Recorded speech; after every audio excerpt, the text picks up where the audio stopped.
तू एखादी गोष्ट चांगल्या भावनेने सुरू करतोस, पण त्यात अपेक्षित यश मिळत नाही.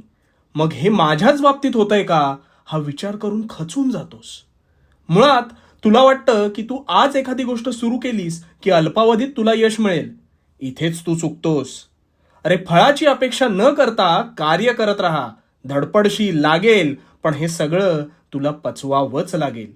कारण माझ्या दरबारात मी तुझ्या कष्टांची किंमत मोजत असतो. आणि ह्या परीक्षेत जो तरतो ना, तोच कायम पुढे सरसावतो. आता याची एक समर्पक गोष्ट ऐक. दोन मित्रांना एका ठिकाणी हिऱ्याची खाण आहे असं कळलं आणि क्षणाचाही विलंब न लावता त्यांनी आशेने तिथे खणायला सुरुवात केली. बराच वेळ झाल्यानंतर दोघांच्याही हाती काहीच लागलं नाही.